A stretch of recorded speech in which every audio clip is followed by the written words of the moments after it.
Testing 1, 2, 3, 4, 5, 6, 7, 8, 9, 10.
Hey folks, Roland Martin here. Today is Monday, May 18th, 2020. We're going to start the show off like we normally do. We're going to go right to this interview here with the mayor of Louisville, Kentucky, who joins us right now with regards to, of course, the death of Breonna Taylor. This has been a huge issue that we have been dealing with all across the country. And so the mayor's office reached out to us, and so we want to talk to Mayor Greg Fisher right now. Mayor, welcome to Roland Martin Unfiltered. Roland, thanks for having me. Sorry, we had some technical difficulties here. Mics didn't work, so we're a little hard for how to start the show, but we're good right now. First and foremost, this story has obviously put Louisville on the national page as well. What was your initial reaction once you heard that Breonna Taylor, who EMT worker, shot and killed in her own apartment, and the person the cops were looking for was already in custody?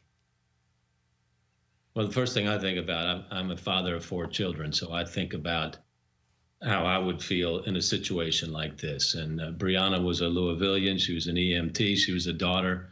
Her mom obviously is heartbroken, and the entire family. So that was my first reaction to this. And, this was one of several warrants that were being served that evening. And obviously this case this situation did not go out like it was intended to, and it's a real tragedy for our city. And the fact that one of the complaints from folks there, Black Lives Matter, Louisville, and others, is that it took people having to make lots of noise for this to become a story. Was it handled properly when it initially happened, in your estimation? Yeah, our practice here, and we're one of the leaders in the country on this, within 24 hours of any officer-involved shooting, we have a press conference. And so we had our first press conference on this on March 13th. Of course, that's when the coronavirus started going all over the country. So I think that contributed a little bit to people not thinking about this. Now, a PIU investigation also starts immediately. Those normally take 2 to 5 months. So we're at that stage right now. And so the case will be going to the FBI, the U.S. Attorney, and the Attorney General this week. I think we need additional eyes on this beyond our police department here in Louisville, because, the issue to me is that the facts need to come out, the truth needs to come out. People need to be as confident in that as possible, and that's why this additional level of review is important. What new public safety measures have you and others announced in the wake of this death? Well, a couple of things, announced them today, as a matter of fact. One is the issues around no-knock warrants and whether or not they should be allowed or not. But beginning immediately, any no-knock warrant will have to be signed off by the chief of police before it goes to a judge for them to sign off on it, just like they did in this case for probable cause. The second is LMPD was one of the leaders with body cameras in the country. I'm a big believer in transparency and police community legitimacy. But undercover agents do not use body cameras. But effective immediately, if you are executing a search warrant, you have to have a body camera on. And then third was we're getting the latest best practice on police and civilian review to see if the commission that we have right now can be enhanced. So those are 3 things I announced here today. Those are obviously all critically important. What do you want people in Louisville and across the country to know with regards to this? There are a lot of people, of course, other cases that are taking place across the country. Folks don't necessarily have lots of trust in the cities. You've got the Laquan McDonald case where the mayor and the city fought even the release of that video. Then once it was released, people found the truth out. That officer ended up going to prison. So what do you want people to understand what you and the city is doing? Well, number one, it's all about getting truth and getting justice. And so that's why I've asked these additional federal partners to take a look at it in the state AG. Number two, when I talk to white Louisville and white America in particular, is they need to understand the broader context of this. Breonna's situation was a tragedy, but for Black America in particular, this is another traumatization and another reminder of this unequal dynamic between law enforcement and communities of color that, in my view, started over 400 years ago when the first ship of enslaved people came here, went through slavery, Jim Crow, voter suppression, red line. It goes on and on and on.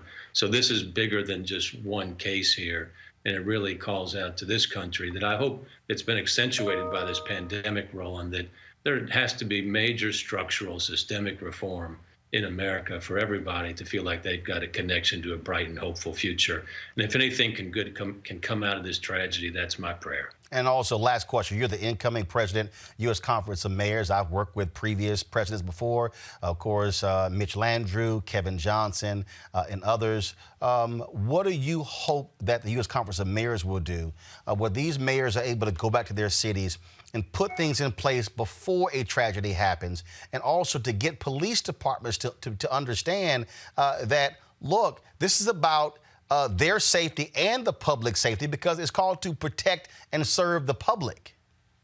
No, to me, it's all about police community legitimacy. And if the community doesn't think the police are legitimate, then they're not.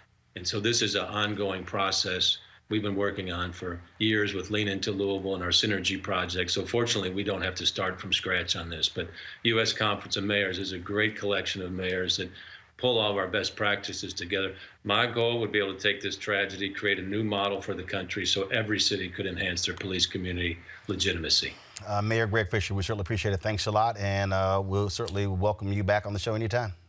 Okay, good seeing you, Roland. Thank you very much. I want to bring in my panel right now, Dr. Avis Jones-DeWeaver, a leadership strategist, also Eugene Craig, CEO of the Eugene Craig Organization, and Patrice Peck, Speak Patrice Presents. And so first off, I'll go to you, Avis. The fact that what you just heard the mayor describe there is frankly rare in these instances. Typically what you have is you have mayors who are standing behind their police departments. You have the union who are stepping behind. For the mayor to say, no, undercover, body cam, those things, I think those things are critically important, that also builds trust with the community, that they don't think is going to get swept under the rug.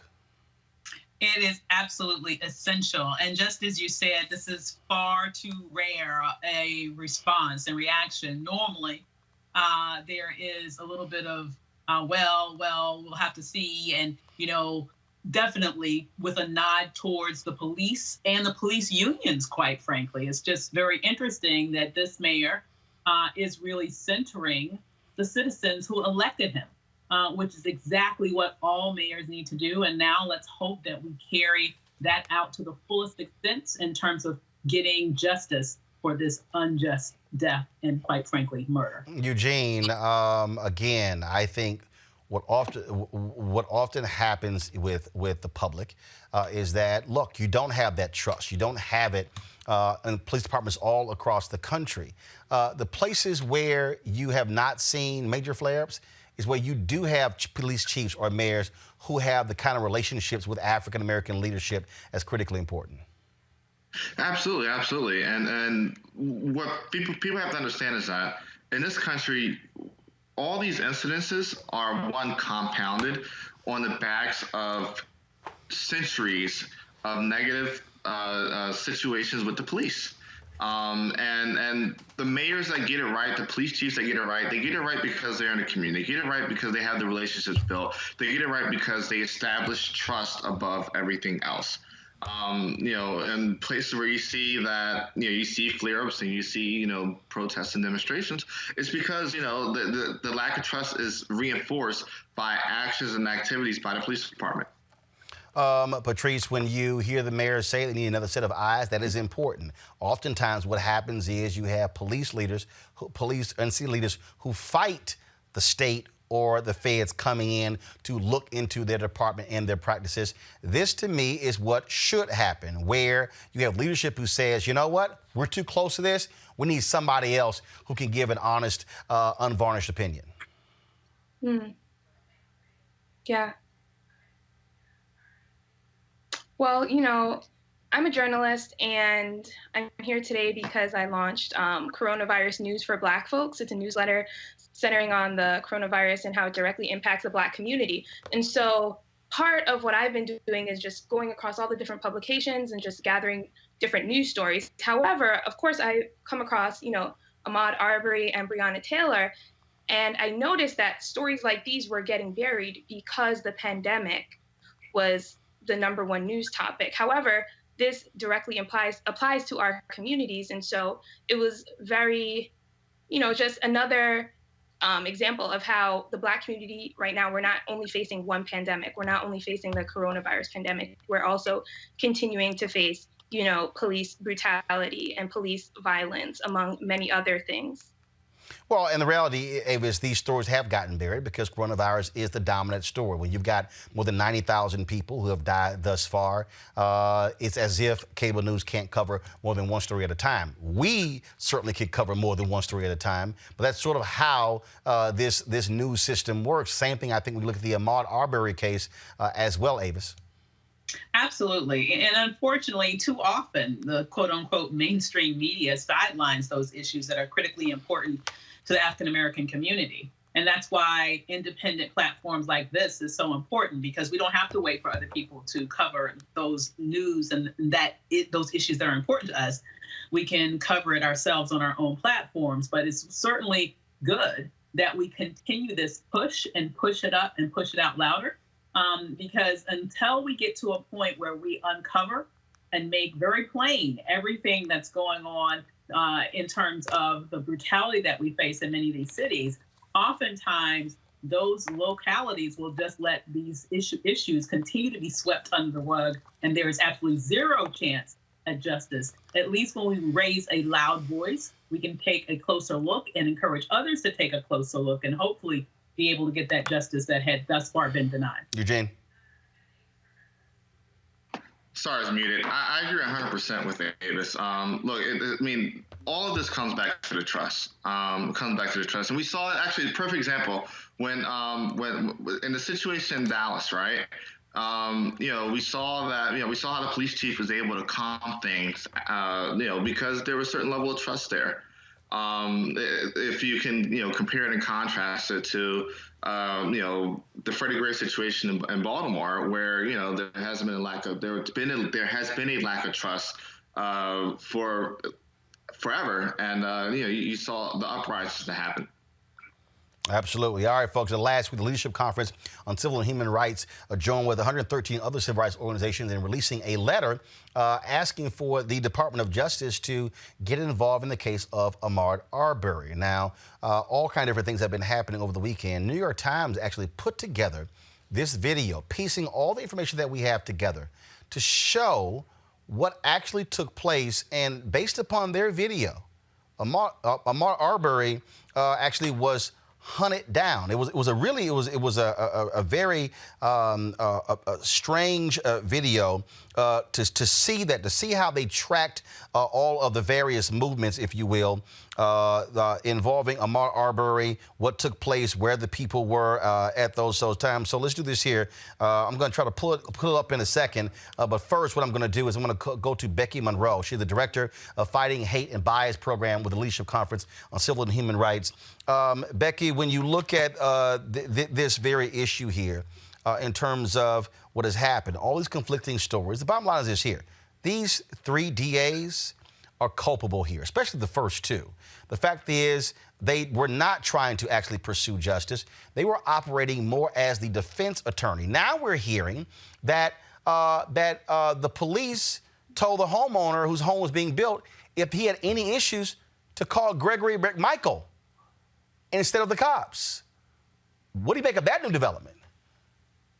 I mean, I have to tell you, that's why we at the leadership conference called not only for a hate crimes investigation into the murder of Ahmaud Arbery, but also for a pattern or practice investigation of systemic constitutional abuses into the way that the local prosecutors and the police department handled this case. So it's just as you said, the complete dereliction of duty for over 2 months when there was undisputed evidence that these two men were involved in the murder of Ahmaud Arbery.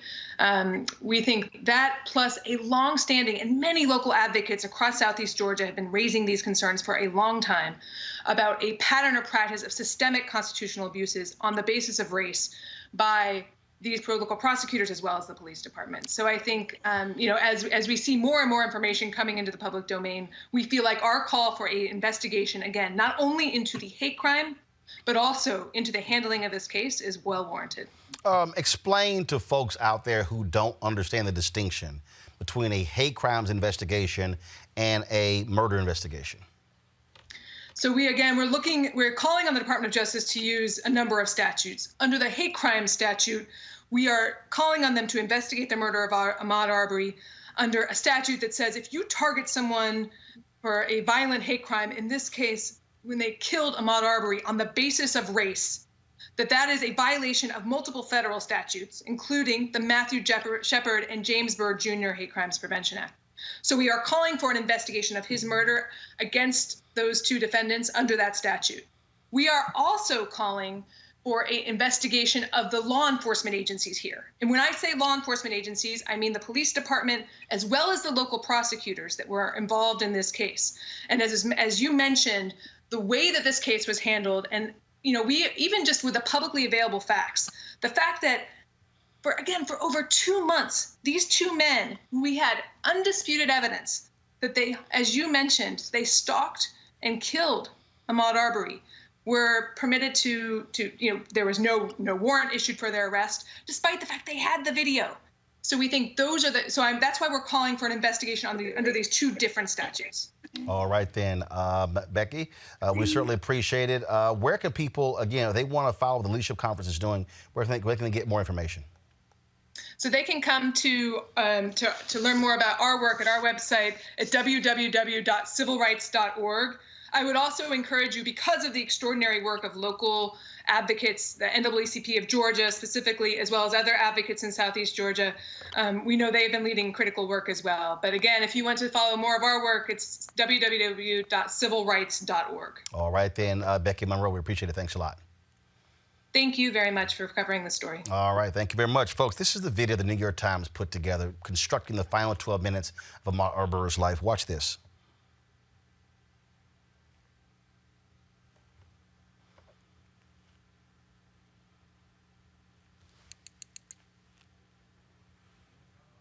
All right, so we're having some issues with the sound, so let me go ahead and... 219 Satilla Drive is... I'm going to pull that back some. I want you to actually see this, I'm sure you saw the news about Ahmaud Arbery. It looks like murder. The American public saw the video. What exactly happened in the last moments of Mr. Arbery's life?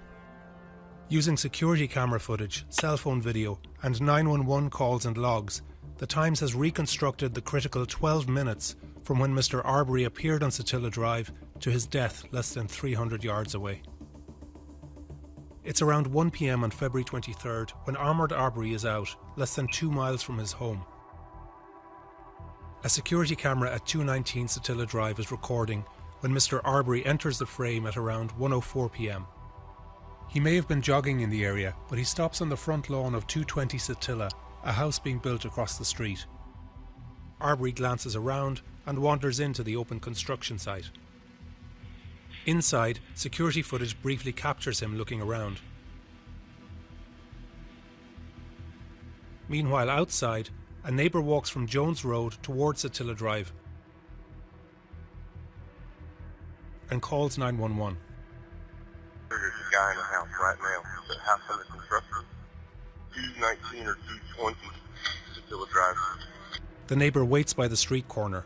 He will later tell the dispatcher that Arbery resembles a recent trespasser in the area.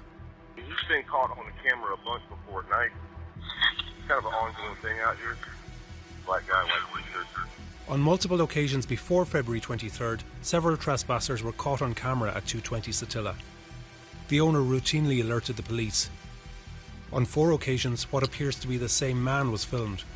It's unclear if this was Arbery, but even if it were, this does not justify his shooting by neighbours outside on the street. The site's owner says nothing was ever stolen from the house during these incidents or on February 23rd, and no property was ever damaged. But we're having some technical issues here, so let me try to go ahead and get that taken care of. Let's see if I can go ahead and get this. This is obviously stunning when you look at this video and look at what it details. Let's go back right to it. Let's see if we now working.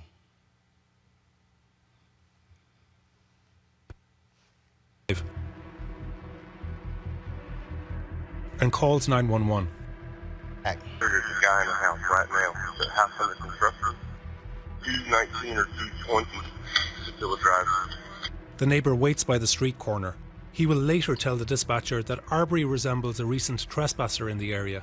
He's been caught on the camera a bunch before at night. It's kind of an ongoing thing out here. Black guy, white t-shirt. On multiple occasions before February 23rd, several trespassers were caught on camera at 220 Satilla. The owner routinely alerted the police. On 4 occasions, what appears to be the same man was filmed. It's unclear if this was Arbery, but even if it were, this does not justify his shooting by neighbours outside on the street. The site's owner says nothing was ever stolen from the house during these incidents or on February 23rd, and no property was ever damaged. But neighbours were aware of the trespasses, and the community was on alert. Now, back to the day in question. It's 1:08 p.m. and Arbery is walking around inside the house. 4 minutes after he entered, he walks out and runs off.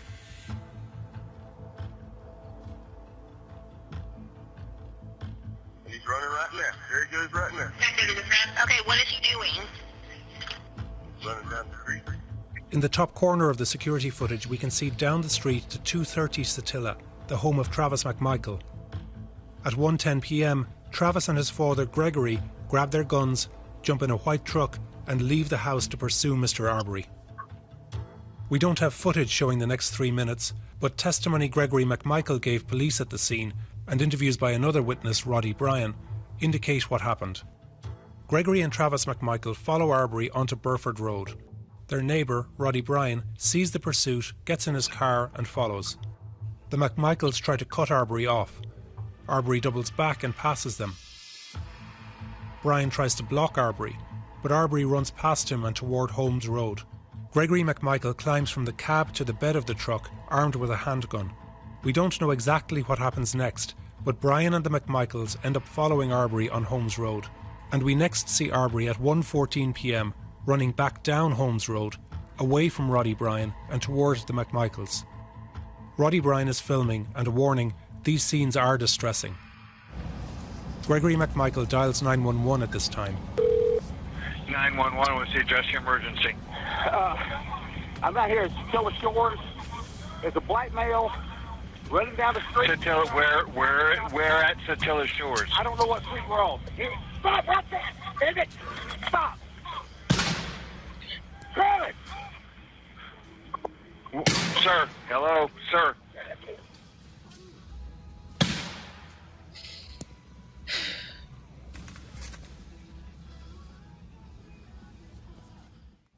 Let's watch this back and break down what happens. This is Arbery. He has been running from the vehicles for almost 4 minutes. Travis is standing by the driver's side of the truck, armed with a shotgun. Gregory is in the bed of the truck on the 911 call. Arbery doesn't know where to run. He veers right, then left, and then darts around the right side of the vehicle. Arbery comes around the front of the truck. We see his white t-shirt through the windshield. And here is Travis, now leaning toward him. This is the instant the first shot is fired. Arbery is hit in the chest, his right lung, ribs and sternum are injured. The two men wrestle over the gun. Gregory shouts. Travis! Arbery punches Travis. In the back of the truck, Gregory drops the cell phone. A second blast goes off, out of frame. But we see the shotgun smoke here. Arbery is heavily bleeding. He throws another punch. Travis fires a final shot, which hits Arbery in his left upper chest. Travis walks away holding his gun. Gregory gets off the truck, clutching his .357 Magnum. According to the police report, Gregory rolled Arbery over to see if he had a weapon. He did not. Police officers arrive within seconds of the shooting. And a minute or so later, at 1:16 p.m, police officer Orr Minshew reports 2 subjects on Holmes Road, shots fired, male on ground, bleeding out. The police took Gregory McMichael's testimony and let the 2 men go. But now the McMichaels both face serious charges.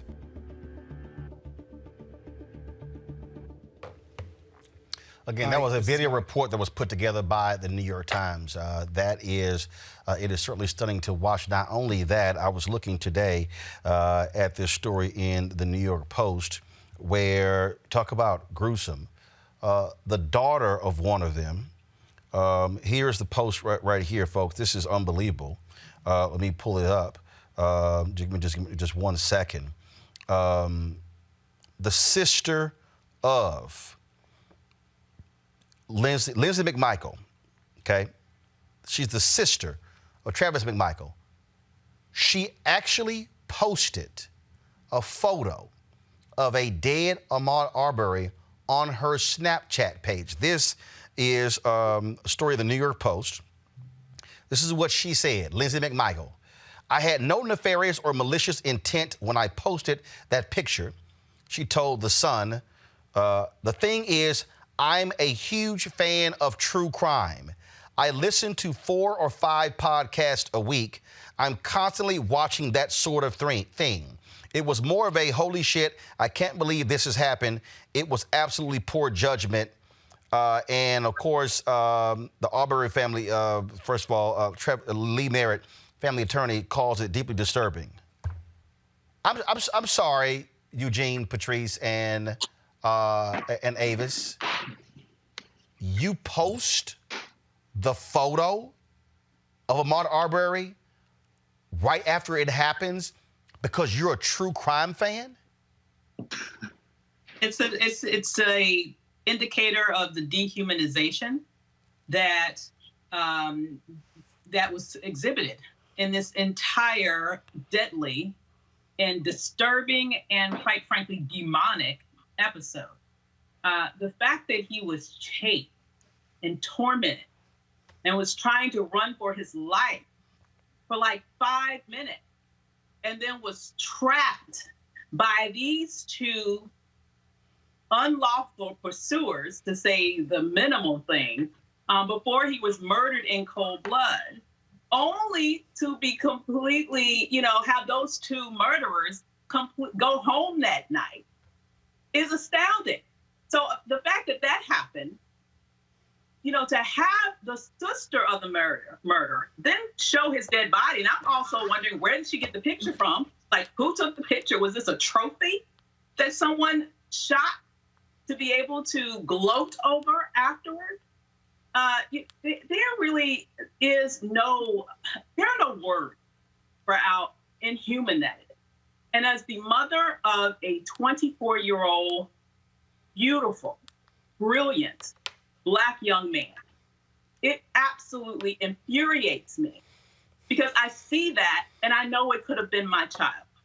And the fact that they treated him with such ill regard to his very humanity is not only infuriating, but what makes it worse is that the quote-unquote law enforcement goes on about their way and their day as if nothing happened. It shows you that there are 2 forms of quote-unquote justice in America, and apparently the general form of justice that's supposed to be available to all Americans is not available to African Americans. And we see this time and time and time again. It is just absolutely infuriating. I'm just, Patrice, I guess for me, this action shows what kind of family we're dealing with.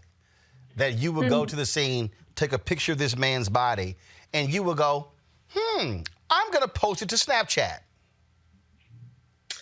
Yeah, I mean, it really is just a reflection on, again, the dehumanization of Black people in America.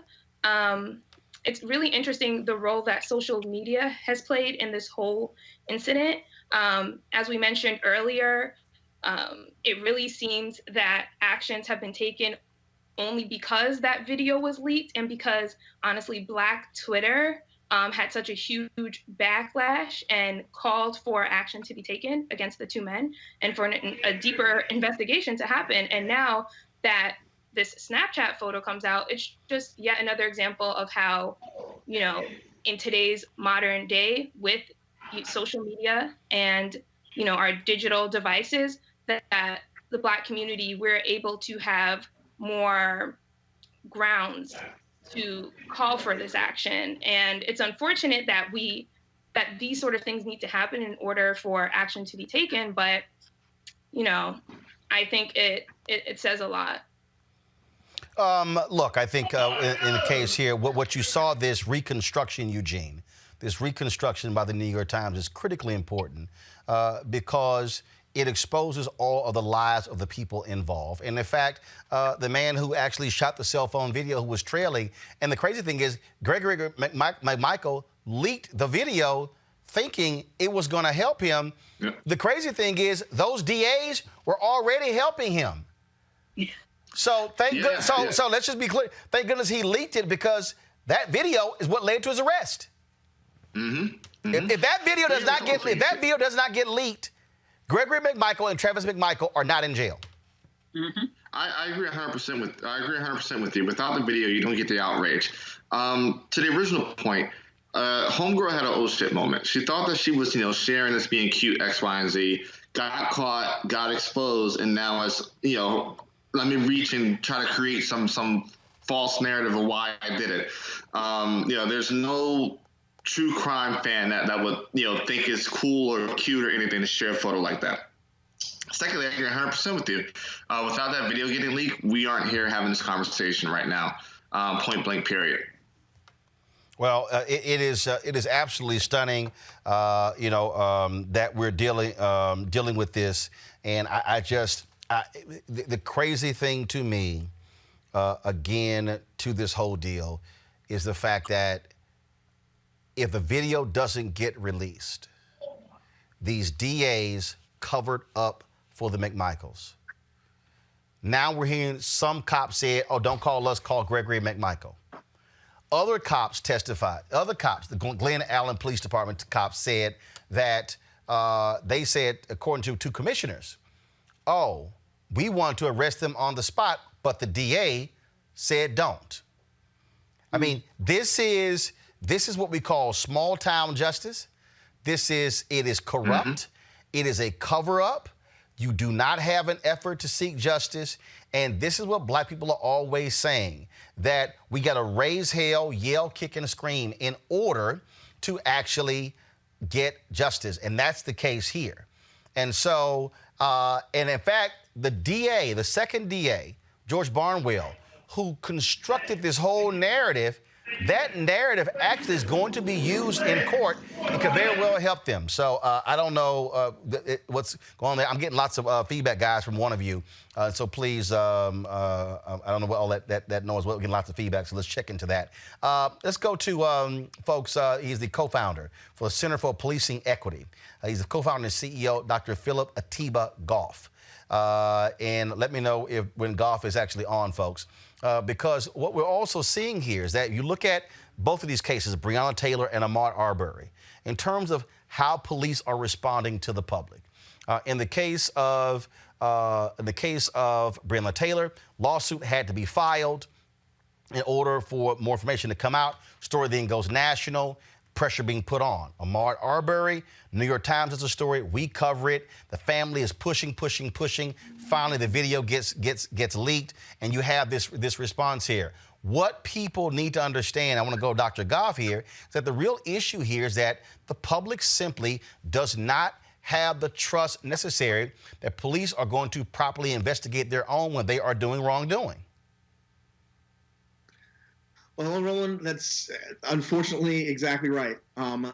In these situations where you have law enforcement, especially when they're caught on camera doing things that, even if they might be within the regulations of the law enforcement guidebook, they're not what anybody would consider to be right.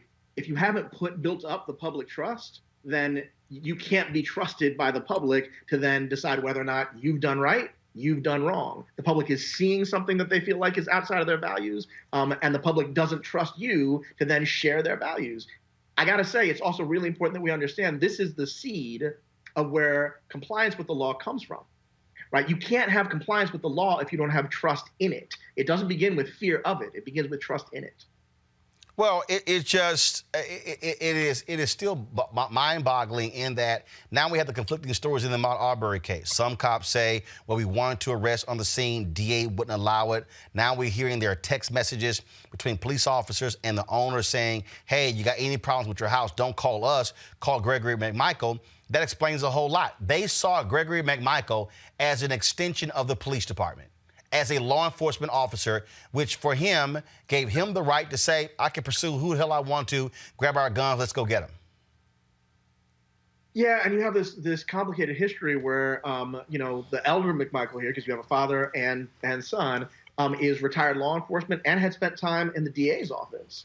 Right? So I don't know how you be more law enforcement than you were the folks who were supposed to catch criminals and then the folks supposed to prosecute them. You also have a history with this individual who allegedly was let go from law enforcement, or at least he was not permitted, I should say, wasn't permitted to continue making arrests because he couldn't follow the rules for reasonable use of force, right? Still, within a community, if you know your officers, right, in a community that's small enough, officer friendly over there, right? An officer unfriendly over there, someone retires and they're still carrying their badge and their gun and someone's saying, call them if you have a problem, then yeah, you have folks essentially engaged in vigilante justice or vigilante versions of justice. We saw it in Sanford, Florida. And when folks abdicate responsibility for equal justice, it gets out of hand really quick. So from the public standpoint, what does the public do? Well, if we're talking about in the particular case in Georgia, you can demand that there is a third-party investigation. It seems clear to me that there is grounds to ask. Maybe there's a civil rights violation going on here, and so we want folks to come in. We want DOJ to come in and do this. This is, by the way, what happened in Fort Worth when we had the terribly tragic Tate Jefferson shooting. The interim chief said, there is enough from what I've seen that I'm concerned we shouldn't be the only ones investigating ourselves. We're going to ask the federal government to come in so that we have the legitimacy in the face of the public we're supposed to protect. So residents can demand for that. You can also ask for civilian review of this, because it's not the case that law enforcement should ever be above and separate from the people. Right? Robert Peel's principles that set up law enforcement in general, there are 9 principles. Number 7 is the most important one. Says the public are the police and the police are the public. So if you don't have any civilian input on this, then the argument can be made, I don't have trust in law enforcement, I don't have civilian input, I've got an occupying force. I don't have law enforcement and public safety, right? So those are 2 obvious things in this particular case. Beyond that, there's a lot of this stuff we know how to do. We know how to make law enforcement police in ways that garners the public trust, right? We know how to engage in community policing. We know how to engage in trainings that the folks in the community are the leaders of, that help to get at both old-fashioned racism and new fashion. We got the explicit, we got the implicit bias. We know how to give that to law enforcement in a way that allows them to lead on garnering trust as the first most important thing. It's not just through consent decrees, it's through collaborative reform between law enforcement and justice nerds like us, nerds coming out of DOJ, coming out of the FBI, and coming out of the community. And if law enforcement wants to lead, those tools are now available to them to measure not just crime, which is what the FBI and the Uniform Crime Report require, but to start measuring justice and holding themselves accountable to those same values. My hope is that we will see more of that, especially as public safety and public health become more obviously intertwined. All right, Dr. Philip Atiba Goff. We surely appreciate it, man. Thanks a lot. Thanks, man. All right, folks, let's switch to what's happening with the coronavirus. Here is the update in terms of where we are. 1.53 million cases of COVID-19 in the United States. 90,263 people have died from coronavirus. 347,000 people are responding. Now, what's interesting is Donald Trump, in his attempt to change the news cycle, which I think that's what he did, he announces that, he's taking this hydrochloroquine, this drug, this drug that he's been touting somehow could be the miracle drug. This is what he said today in his roundtable. But I get a lot of tremendously positive news on the hydroxy, and I say, hey, you know the expression I've used, John?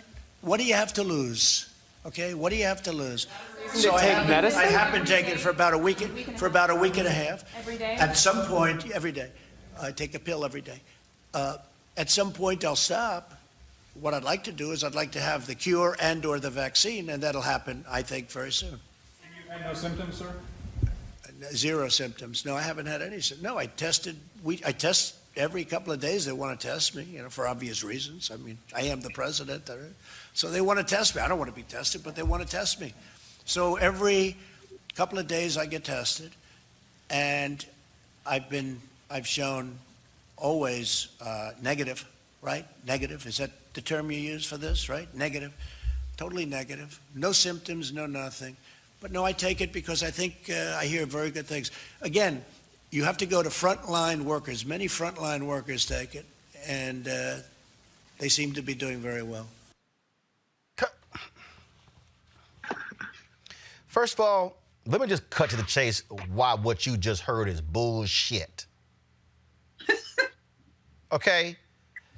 No one in their right mind is going to take a drug, a dangerous drug, that has significant side effects if you're not showing any symptoms. Now, here's what we know. We know that his valet has tested positive for coronavirus.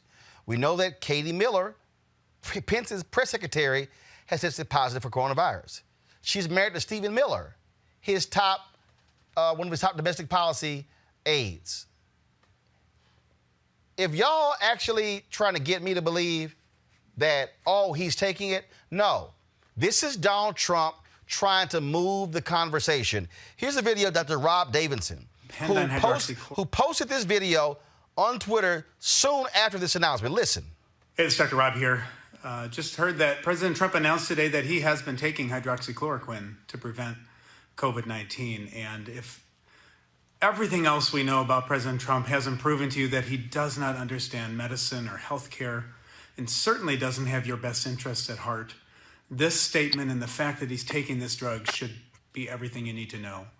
The FDA recently issued a warning that this should not be used outside of hospital settings because of the risk of death.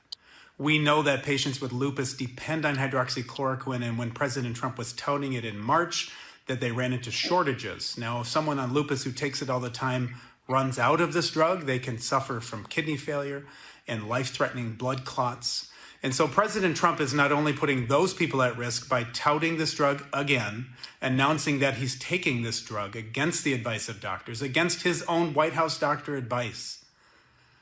This hurts those patients and potentially hurts other people who will start taking the drug to try to prevent it, or when they have mild symptoms that could be from COVID-19.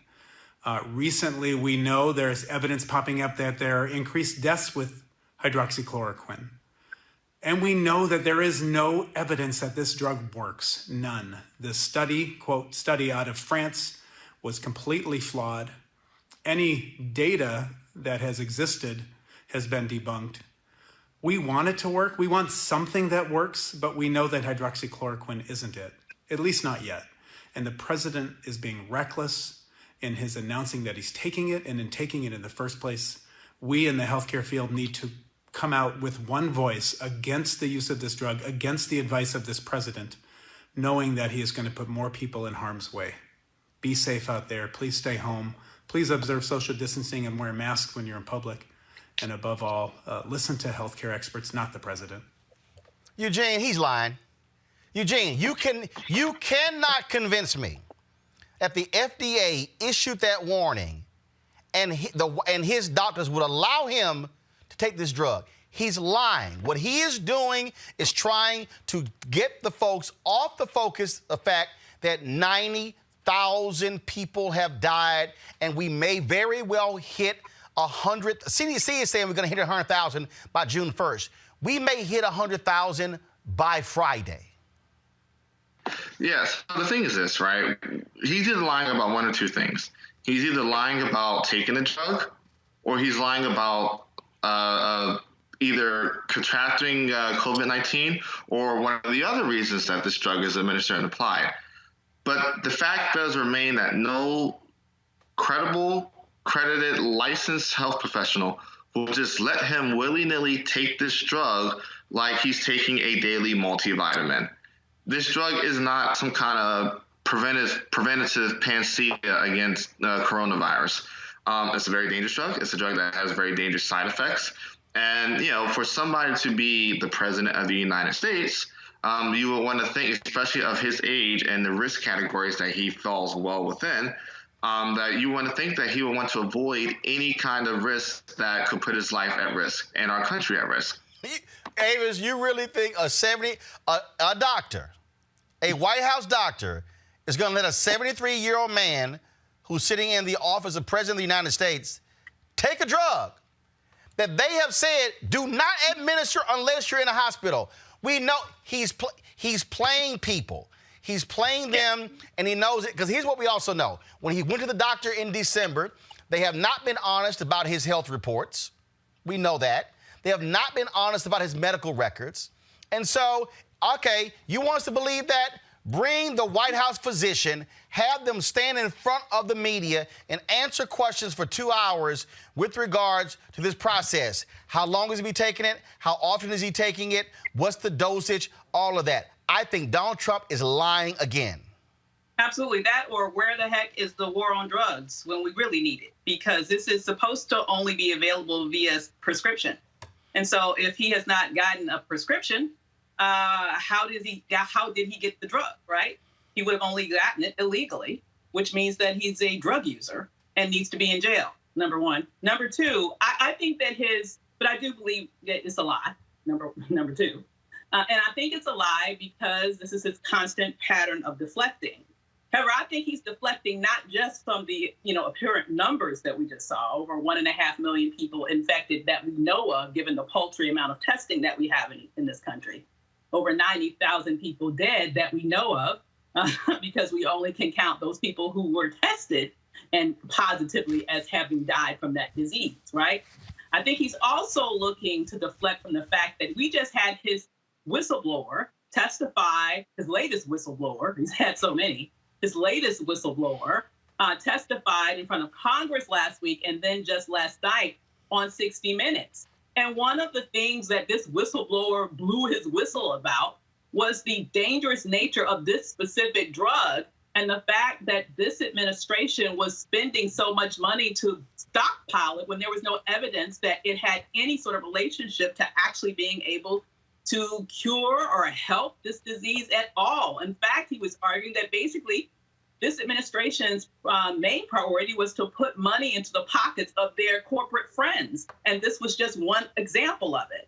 And so what he's doing is he's trying to, once again, make the media say, look at me, and cover my ridiculous clown show over here, while the real news that you need to be covering and blowing the alarm on, somehow it gets swept under the rug once again. Patrice, the phrase "he's lying" is trending on Twitter right now. One of the top tweets trending because he is lying. And not only that, everything Ava said, let's also remember he fired the Inspector General in the State Department on Friday, late Friday night, who was investigating Mike Pompeo's use of aides to wash dishes, walk his dog, get his dry cleaning, which you're not supposed to do.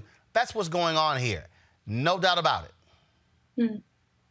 Yeah, I mean, I want to just reiterate what Ava said about how this is just a distraction, and a lot of media is falling for it right now. The main business model for media, whether it's television or especially digital media, is to get eyeballs in order to, get ad clicks and whatnot. And so I've heard people say, why are we still covering these particular, areas of misinformation? Why are we giving him a platform? And that is something I entirely agree with. I think, between the fact that we don't have the coronavirus task force press briefings anymore, and that we have so much misinformation, it's oversaturated at this point and has been for a very long time. I think we really need to hold the media accountable in terms of the opportunities and platforms we give this man to disseminate this misinformation. But here's why you have to cover it, because the problem is this here, okay? When the President of the United States speaks, people are going to cover it. And the reality is there are going to be people. We saw what happened before. When he touted this drug, the people who have lupus, who are impacted by this drug, were freaking out because they were saying, we're running out of supply. What's going to now happen, he throws this out here, this is going to happen again. When he sounded like a fool, it was disinfected, and there were people who were literally calling and ingesting disinfectant because this nutcase said it. And so Donald Trump is actually he is a danger to the public when he speaks. Mm-hmm. And so we have to say, don't listen to the idiot in chief because he's lying. That's why I played the video of that doctor who was saying, do not listen to the president because he's lying. Right. And I do think that, just like the doctor said, that medical professionals, they need to also be given the platforms to disseminate their information, because, Trump is getting a lot of it. He gets clicks. Media companies are profitable because he gets a lot of traffic. And I do think, the medical professionals also need to receive this amount of attention. Well, that's one of the reasons why we've had more than 80 experts on this show for those very issues. Joining us right now is Derek Johnson, President and CEO of the NAACP. They released their study talking about the impact of COVID-19 on African Americans. Derek, when you have Donald Trump, Derek, there's no doubt in my mind he's lying. I don't know. Look, I don't have high blood pressure. I don't have hypertension. But do you think I'm going to take a high blood pressure medicine to say, well, I'm going to take this to prevent it from happening? Man, come on. He is the master of distraction. One of your other guests mentioned that he's trying to distract from something else. The fact that we will have 100,000 people to die of this pandemic. The fact that this was completely a man-made reality that he created. The fact that we have an economic system that's in chaos right now with the highest unemployment than we have seen in recent memory. The fact that there is no clear pathway out of this, there is no cure, there is no prevention other than social distancing. And as soon as this pandemic received a black face, Southern governors and conservatives started saying, let's open up the economy. He said, what do you have to lose? Obviously, everything. Everything, not only the black community, but just our whole system is right now in ruin. And for us, we cannot get distracted on his foolishness, his lying. We must be focused on November to make sure we remove him and all of his ilk out of office so we can right-size where we are as a nation. Of course, what is the study that you guys released, what does it show as relates to African Americans and COVID-19? It's tremendous fear. People are in fear. We are very clear that they are looking for advice from experts, public health experts. They don't trust this president. They don't trust the system that he's referring people to. And so we know as we continue to prepare for November, we're using this information so we can have the right type of approach for our community and so they can have informed decisions. We have a problem. We are in the midst of chaos. Any Republican in private would tell you that. Any individual would tell you that. And we have not seen the worst of it because when state and municipal governments begin to look at their budgets and the lack of tax receipt, we're going to see another wave of economic disaster. And of course, they're now touting, of course, opening up. Here you have in Montgomery County, Alabama, they're opening up, but their numbers are going up. Texas, they're reopening up, their numbers are going up. And so we have no choice but to tell black people, hey, don't follow those fools. Protect yourself. It is unfortunate that some in our community are not paying attention. It's unfortunate that some people in our community are so vain, they can't wait to get back to the nail shop, barber shop, and beauty salon. And, I think George Wallace had the best joke. If you are concerned about your makeup, hair, and nails, the funeral home parlor is waiting for you to get you situated. And that's what we're confronted with now. The underlying issues that have impacted our community for many years, the fact that we have not had a true public health system to support many people across the country is coming home now and is showing up in a way in our community that's having a disastrous impact, on top of the fact that we are the essential worker pool. We are contracting this virus not only because some of us are ill, it's because we have to go to work every day. We are the individuals in the grocery stores, public transit workers, and all of the essential work that's required to keep this economy moving. One of the things that we're also, again, are dealing with these after effects. As we look at what's happening here, as we look at folks, again, reopening, businesses are very concerned what's going to happen.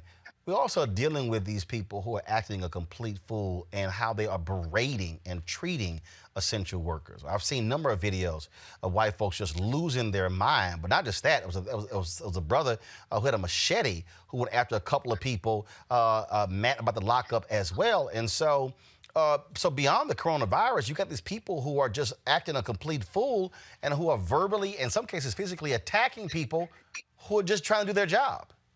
We will always see, as history has shown us, in time of economic insecurity, people begin to act strangely. Some of their true selves come out. And that's what we're seeing. We're seeing individuals who simply cannot handle pressure.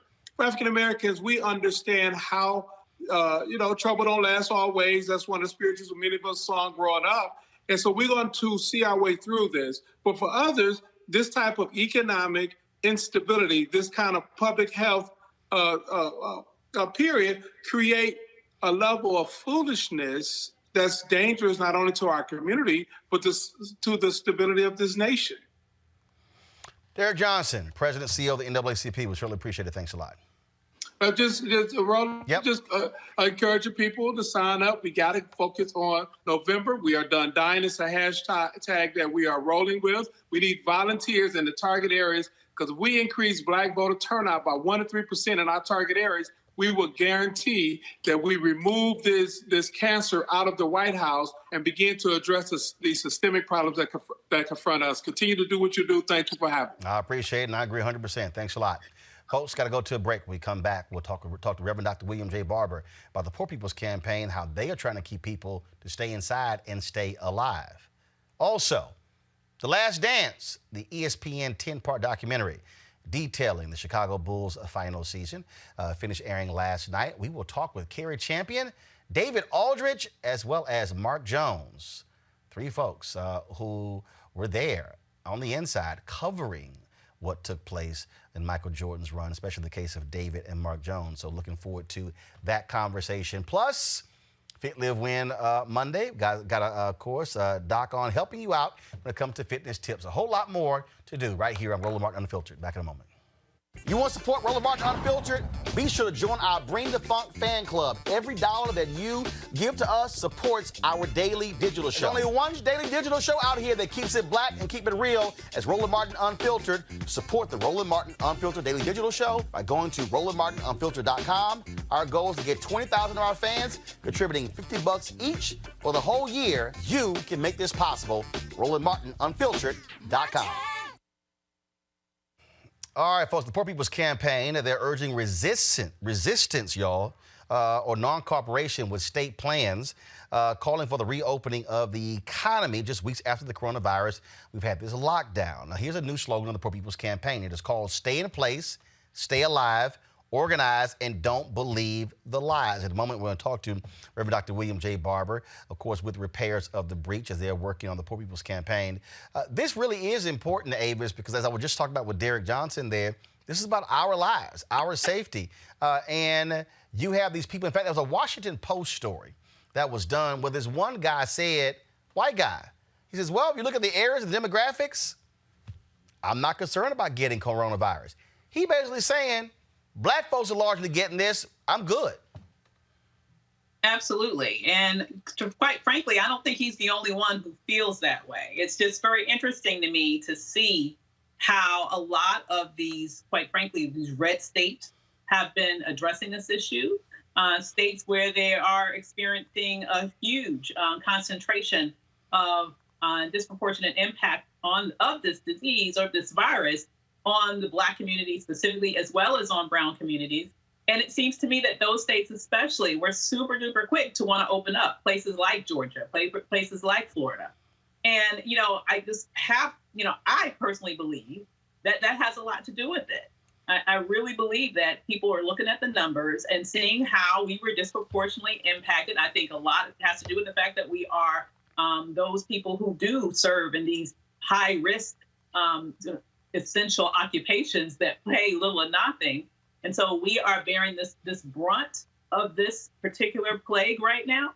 And I believe that some high-ranking folks, when they took a look at that and kind of saw who was dying disproportionately, they thought, why not just open up? We really preference or we value the money that we could make by opening up a whole lot more than we value those lives that would be lost if we were to stay closed. Patrice, I mean, look, I totally understand.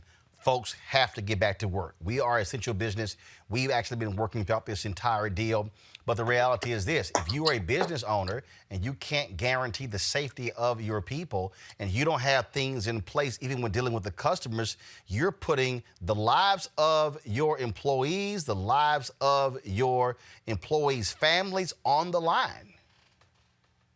Yeah, I mean, Black people right now, especially, we are in a catch-22. Not only in America, but throughout the diaspora. It's, we're in a position, do we support ourselves and our family? Or do we potentially catch coronavirus, right? So, yeah, the same way everyone's been saying, when white America catches a cold, Black people catch the flu, it's applied to everything, including recessions and depressions, right? So when white America goes through a recession, Black Americans go through a Great Depression. And so we really do need to, just like we're doing on the show now, call more attention to the disparities in terms of like who's getting the loans, who's getting the PPP. Black businesses simply are not. It is certainly not a good thing. Let me go to Reverend Barber. Is he ready? I am. All right, Reverend Barber, glad to have you on the show. This campaign, I think, you nail it when about staying alive. What you guys are calling again: stay in place, stay alive, organize, and don't believe the lies. Look, you hear this idiot today talking about he's taking this drug, which he's not. Okay, no one takes a drug by saying, I don't have anything. I think he's trying to change the story. I mean, their actions are showing they don't care about the people who are most vulnerable. Oh, exactly right. And that's why all over the country in the poor people's campaigning, we're everywhere from the mountains to the Delta. We're saying, look, stay in place unless you absolutely have to do something. Stay alive so we can keep fighting for what's right. Organize. Use the time at home. We're asking for 100,000 people to jam the phones on Thursday and Friday, Wednesday, Thursday, to Pelosi and to McConnell demanding a real rescue bill. And then don't believe the lies. Why would you believe governors that have already lied about tax cuts, already lied about voting fraud, already lied to us about health care? A lot of those governors, the ones that are saying go out there, they're the same ones that blocked the Affordable Care Act. And so, this is lethal. I think your guest had got it right, Roland. This is lethal. This is nothing to play with.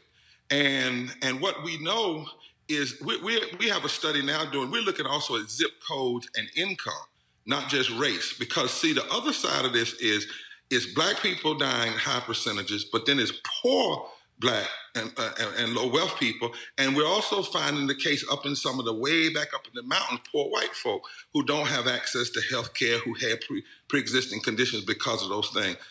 This is a sick reality, man. Too many people are too comfortable with other people's deaths. And they act like the choice, Roland, is between living and your job. That's a false choice.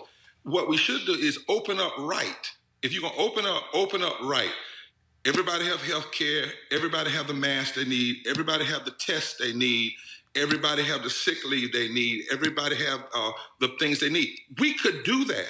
We didn't do all of that. So it's like, we're not going to do what we're supposed to do. Then we want you to go back into the economy and risk your life. It's foolish, and we ought not participate in it. If it wasn't for this virus, we would be in the street marching, right? We'd be, if this was without the virus. So we need to do nonviolent civil disobedience by staying home. And we certainly don't need to be out there with those nuts with guns. Like, they act like they can shoot the violence. You know, we don't need guns and flags. We need masks and health care and living wages and sick leave. That's what we need. Well, remember, this is the same person, Donald Trump, who actually floated the idea of dropping a nuclear bomb on a hurricane. Oh, yeah, that's right. I forgot. That's right. And also something about some bleach, Clorox, and some stuff going inside your body, and something about shining light inside your body. Yeah. Mm-hmm. But also now some of your folk may get mad at me, but that's all right. I love them anyway. See, I don't just blame Trump. I blame that black Surgeon General when he stood up there beside Trump a few weeks ago and suggested that black folk were catching it more because they were drinking, doing drugs, and smoking. See, when he did that, and he called the name of the NAACP several times like he had a license to do it. Well, I'm on the board. I hadn't heard that. But to say that, and he should have been challenged everywhere for doing that, because basically what he was laying a premise down that if these folk are dying, it's because of their lifestyle choices. Not because of historic racism, not because of the inequities, not because of the lack of access.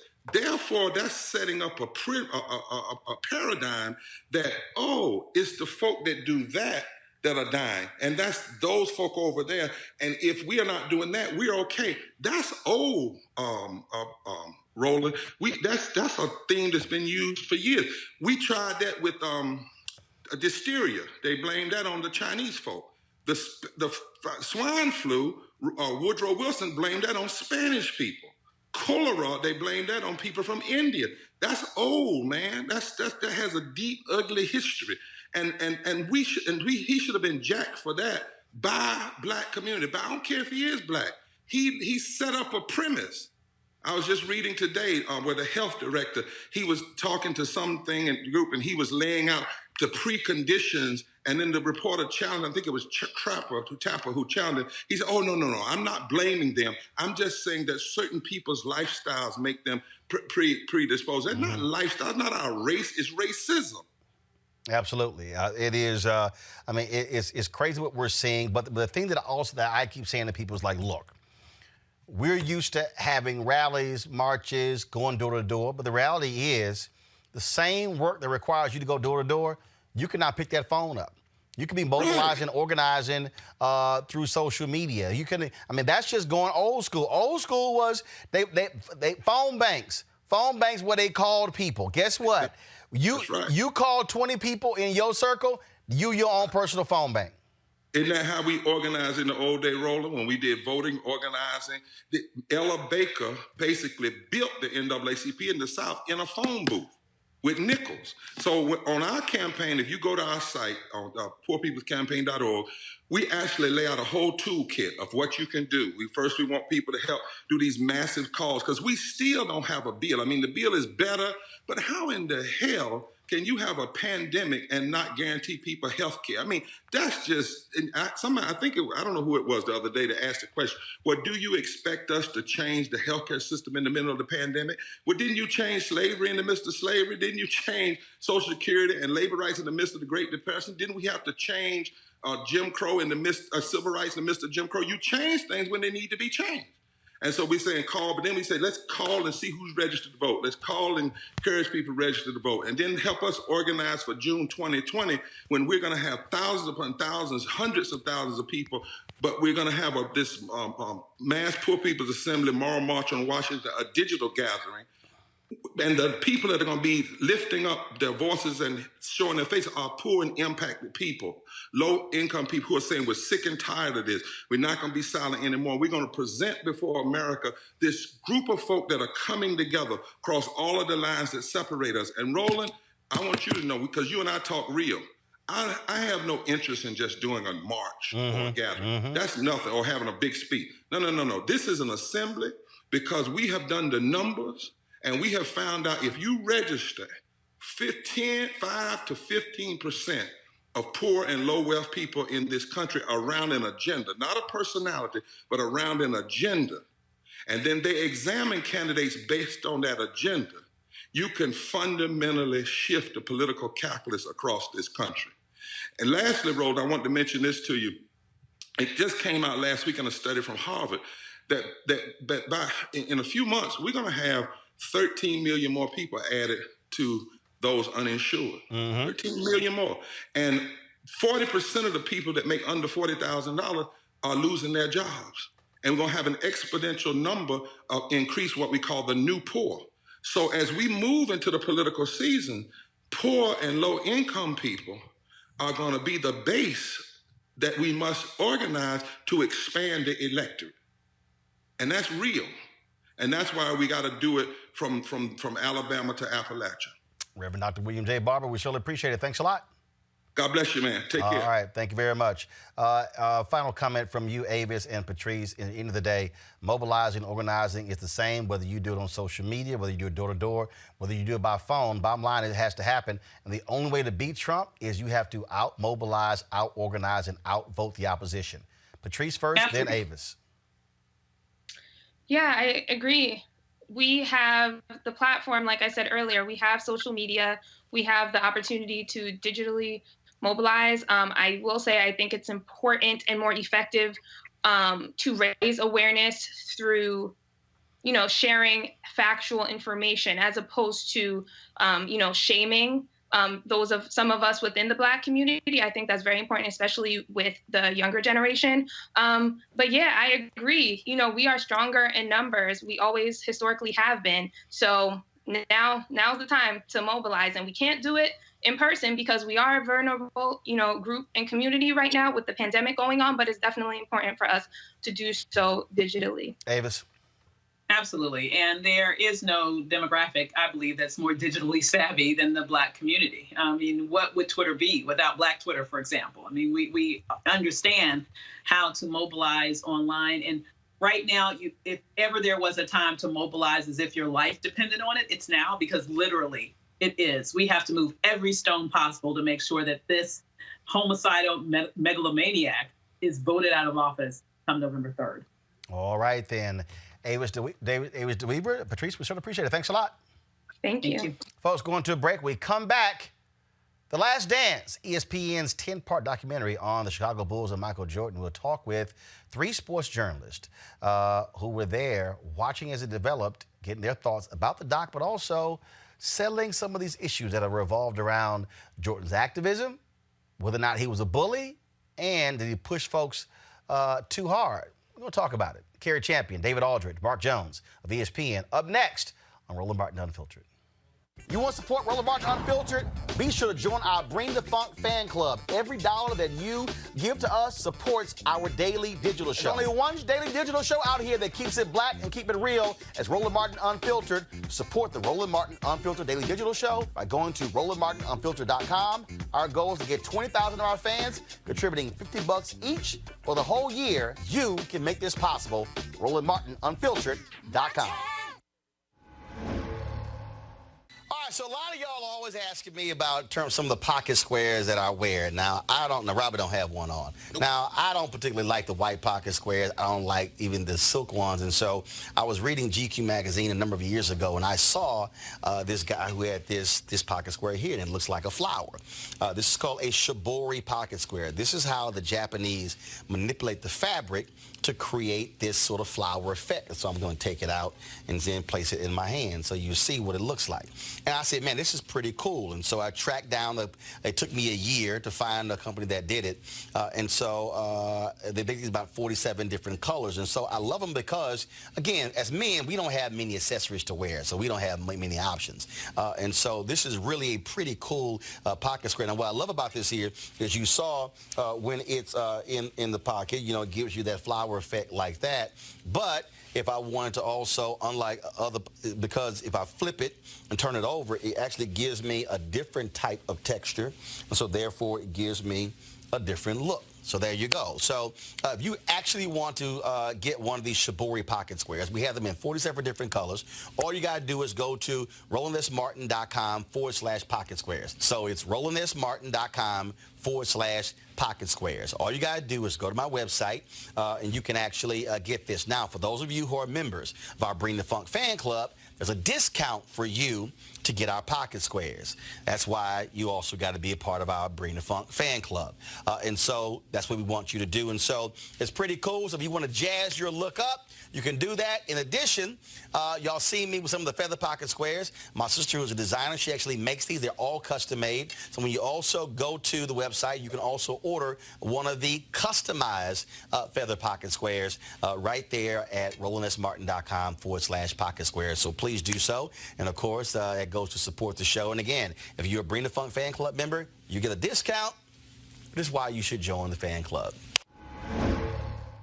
All right, folks, one of the individuals who I was going to call to participate in our last dance discussion was Roger B. Brown. Roger B. Brown was, you go to my iPad, please, longtime sports journalist in Dallas-Fort Worth, worked at the Fort Worth Star-Telegram, did the radio show Talking Sports with Roger B. Brown. I've had him on my News One Now show, had him on this show as well. Last week, though, I got a phone call. His sister told me that he had suffered a stroke. Friday was his 61st birthday. He had celebrated his birthday on a Friday, was in rehab, and probably about an hour and a half before we came on today's show, his sister Alicia called me to say Roger passed away today. Again, great guy, very dear friend of mine. Great sports journalist. Everybody who came through Dallas-Fort Worth, folks, they came on his show. Again, we worked together at the Fort Worth Star-Telegram. He covered sports all across the country with various newspapers. A native of Mississippi, somebody who was very proud of Mississippi. You could tell by that deep Mississippi accent. And it is certainly a huge loss. He also was my fraternity brother, Alpha Phi Alpha, Roger B. Brown, 61 years old. And so I'm certainly going to miss B, miss his infectious laugh, miss all the conversations that we had. We played, matter of fact, I was live on the show Thursday. I called him before I came on the show, didn't get him. He called me during the show. I texted him and said I was live. I called him when the show was over. Didn't get a chance to connect with him. I called him again Friday. He had some serious vocal issues because of the stroke. And again, his sister said he was getting better, but he did leave me a voicemail on Thursday, thanking me for reaching out to him after suffering that stroke. And so he had so many friends all across Dallas-Fort Worth in the country. And again, it was 2 or 3 weeks ago, I said, man, I need to get B on the air to talk about this here.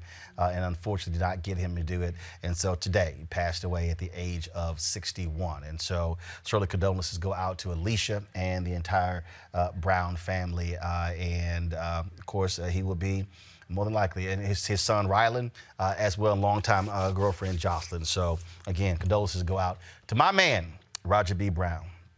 Folks, last night was the conclusion of the ESPN 10-part documentary, The Last Dance, chronicling the Chicago Bulls' 98 season, winning their 6th title. This was a trailer. I'm sure most of y'all already seen it, but this is the trailer of The Last Dance.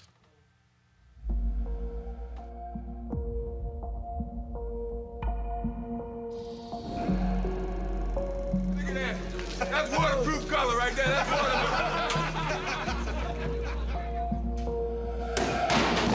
Our biggest challenge is us. I am cursed with this mentality of competitiveness. Competition was an addiction. Every day was a battle. Dennis, get up here. Boom. They don't hear and see Dennis for 48 hours. No matter what we did, it seemed like it was a story. Scotty was being selfish. When the trust is broken, it's sort of shocking. I never hated Scotty. 6 championships in 8 years. We were the greatest team ever. What time is it? I'm gonna ridicule you until you get on the same level with me. That man getting a free run of me. It was his team. My mentality was to go out and win at any cost. At some point, the team is not going to meet the expectations. I like the way you think. What time is it? Game done. Not a good day for Michael Jordan. Pippen is now demanding a trade. The expectations are certainly high. Come on, think positive, man. Yo. In the post-game locker room, the word I heard most was adversity. Have you learned to deal with that yet? Sorry. Take it easy, guys. The only question, how long can it last?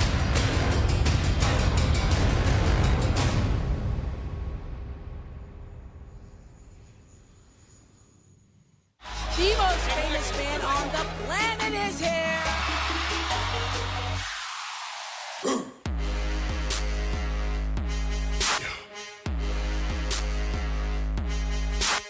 Okay, everybody.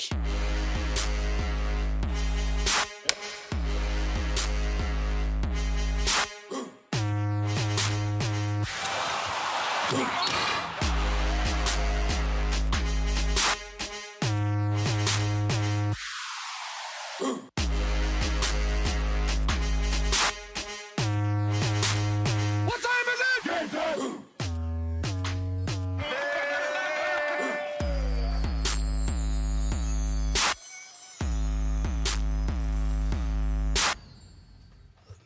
Obviously, millions were captivated by the documentary. Looking at the ratings, joining us right now is Mark Jones, ESPN NBA announcer.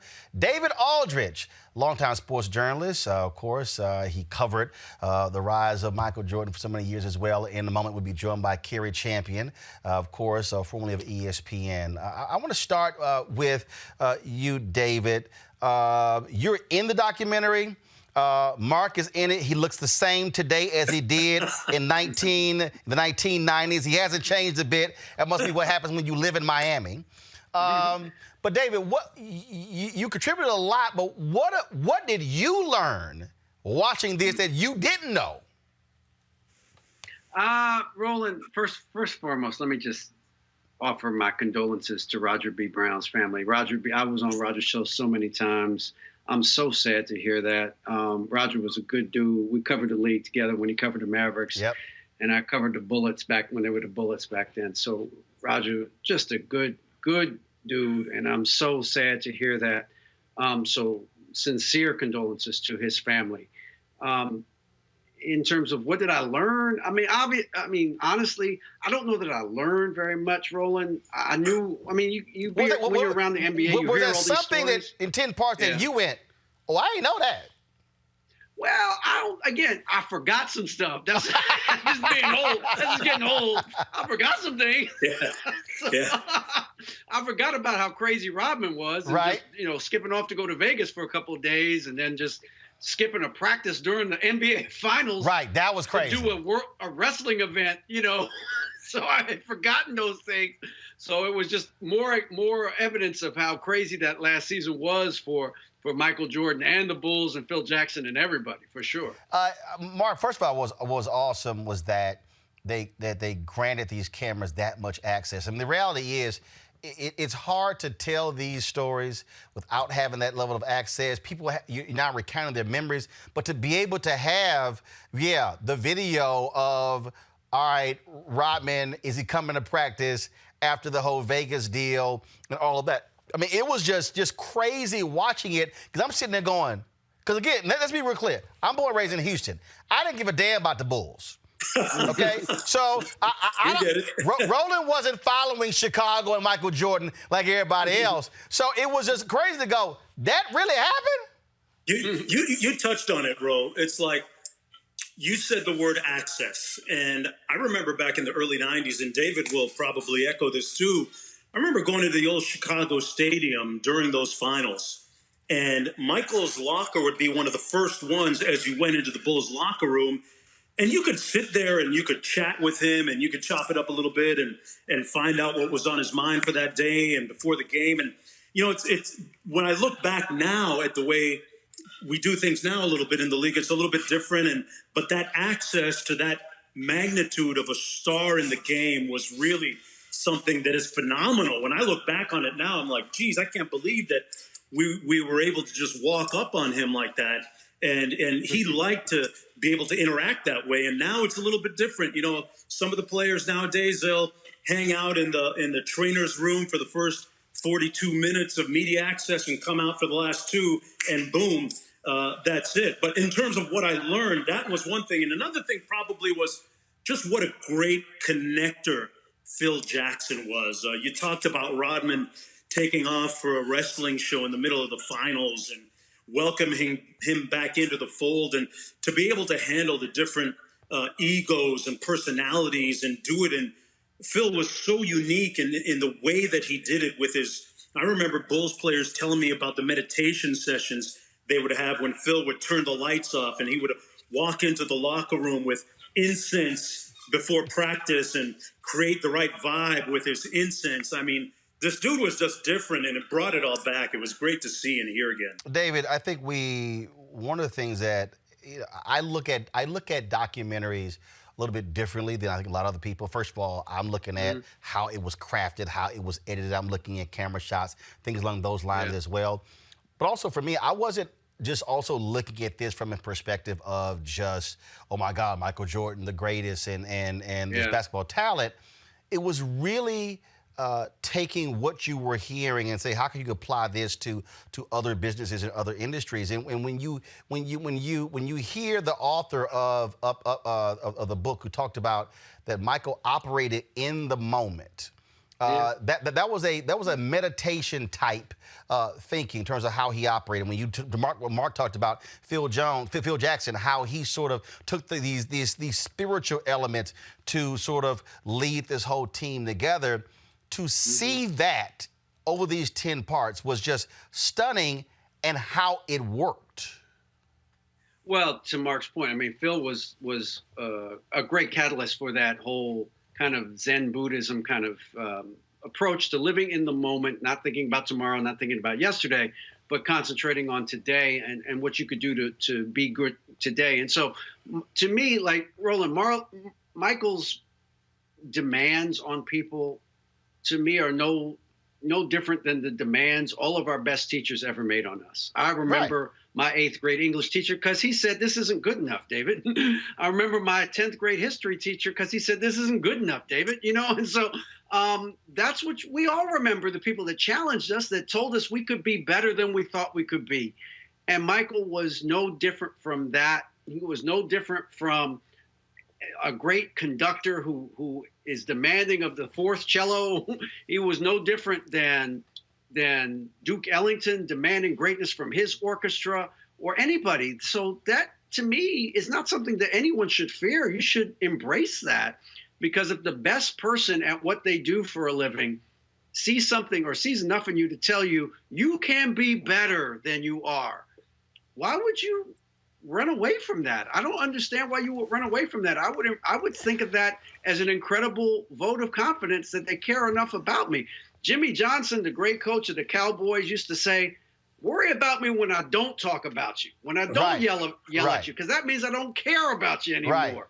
And that's what the great ones do when they see potential in you. You know, Mark, it was very interesting watching it, because I tweeted a couple of those things out, and as I listened to what folks said about Jordan, and so I think back to places that I've run, and folks are like, "Oh, you're too hard. You know, why are you pushing folks so far?" And as I listen to Jordan, I think what people and I think the problem is that people go, "Oh, that's cool in sports, but anywhere else." But the reality is, when you are that type of person, you see things totally different than anybody else. And you're trying to. He wanted to win titles, but also I think he was trying to push himself to say, what level can I personally get to that you may not even understand? And some people are perfectly cool saying, I'm gonna be right here. He's like, no. You can actually go here. And if I don't push you there, then we're not gonna get there. And if I don't push you, and then you don't deliver, well, then you can't help me get to the goal that I'm trying to get to. And I think for people to say, Mark, oh, bullying, you were mean and you were just too hard, I guarantee you there's not a single Chicago Bull who don't mind saying, y'all see this ring? Yeah. I don't remember any of his teammates at the time complaining about how much they were pushed by Michael. And I think, Roland and David, one thing maybe in the documentary that, in essence, that they might have overlooked or maybe not totally captured in that was, there were guys that occasionally did push back at Michael. And I can remember it wasn't just about stuff on the court. I remember Ron Harper telling me a story about Michael shortly after coming back from his stint with baseball in Birmingham, and they were on the bus one day, and they would do the dozens with Michael as hard as he would come at them. And Ron Harper one day stood up on the bus and yelled out to the guys of the bus, "Hey, Michael, what's this?" And he flashed 2-1, 2-1. And Michael said, "I don't know, Ron, what is that?" He said, "Curveball inside, baby. You can't hit that. I know that." they would go back at Michael, I think, more than things were maybe told in that documentary. And I think Michael was the catalyst. He pushed, they pushed back, and together it pushed that Bulls crew in those 3 years forward towards those championships. And I don't think that, like you said, there's many guys that were opposed to that because there was good chemistry on that team. It is still stunning to me, David, to think about people. I think about Jerry Krause. I think about who are so hell-bent on credit. I mean, seriously, I think, at the end, look, the way I roll is, man, look, you win, we win. I win, we win. And but this whole, and I wouldn't be surprised because you heard it a lot. He was short. Jordan ripped him all the time for being a short dude among giants. And we know about Napoleon complexes. But just thinking of that quote, if you go 82-0, Phil still ain't coming back. You like, damn, bro. Well, I would say a couple of things. I think what you're saying, there's obviously some truth to it. Jerry wanted some credit for putting the team together around Jordan. He didn't draft Jordan. Rod Thorne drafted Jordan. But Jerry Krause did bring in Phil Jackson. He did bring in Scottie Pippen. He did bring in Horace Grant. He did bring in Steve Kerr. He did, all of the key players on those championship teams. Did he seek too much credit for that? Yeah, probably. It's a sport of egos, right? And Michael had as big an ego as anybody, certainly. And so you could certainly say that. What I've always said about Jerry Krause is this, Roland. Jerry Krause is an employee. He did not own the Chicago Bulls. Precisely. He was an employee. You know what I mean? He worked for Jerry Reinsdorf, who was the owner. Right. And if Jerry Reinsdorf, the owner, wanted that team to stay together, that team would have stayed together. It didn't stay together. And that's because I think the owner, Jerry Reinsdorf, did not want to keep paying the salaries that he was paying at the time to the top players, didn't want to pay Phil Jackson what the top coaches were getting at the time, and was ready to move on at a lower payroll than he had previously had to pay.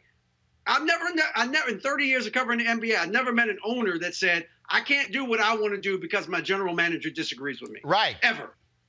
Right. Yeah. Especially a guy who owned 2 professional sports franchises. Exactly. Exactly. So you know the case. And then of course, in 22 years, the Bulls have been to 1 Eastern Conference Finals. Yeah. So all that, you got 6 titles, you got all of that, but baby, you ain't tasted nothing in 22 years. Right. Yeah, I think, forget all the money you had. Look, you're a billionaire with everybody else. Bottom line is, Mark, you like being on top. And I think for all his dancing and trying to explain now, Jerry Reinsdorf is probably like, damn, what the hell was I thinking by just letting Jerry do what he want? My ass should have stepped in and say, shut it down. Y'all win the title. Y'all all coming back. Because, see, it ain't no guarantee you're going to come back. Yeah, they haven't been relevant since, Derrick Rose had his MVP season, really. And I think I know Jerry's not here to answer for himself, but I go to the guy above him like we've been talking about, Jerry Reinsdorf, the owner. I would call it system failure because, if you're going to be successful sometimes in business or sports, you buy the house and you worry about the mortgage later. And they could have first, enterprising and as creative as they were in getting those players to put around Michael Jordan and win those championships, the 6 titles, I think it was as deleterious and an egregious oversight that they didn't plan enough far ahead monetarily, financially, to fit things correctly so that they could sustain what they had. To think that you win 3 titles and you don't get a shot for the 4th by blowing it up without blowing it up by not having a plan is really something incredible. And it kind of takes a little bit of the shine off the management job that they did to put it all together and have that incredible run of 6 titles in 8 years. And, you know, I think that Scotty, he might not have come back because he was due to be paid. Maybe there's a way that they could have done that if they would have been creative, but to not even get on the court and run it until the wheels fall off is crazy. It's like in boxing, okay? You want the title of champion, you earn it in the ring. You don't earn it by the sanction, by just giving it to you. And so I think that's the deal. You wanted to see them win it or lose it on the floor. There were a lot of people who talked about, and Jason Johnson has a piece in the Griot talking about Michael Jordan and activism and things along those lines.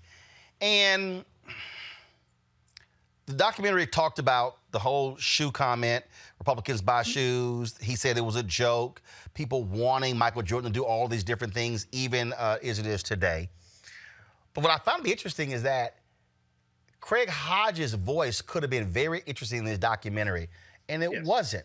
That to have that level of attention, David, focused on Jordan activism, and you not talk to basically the Colin Kaepernick of that team.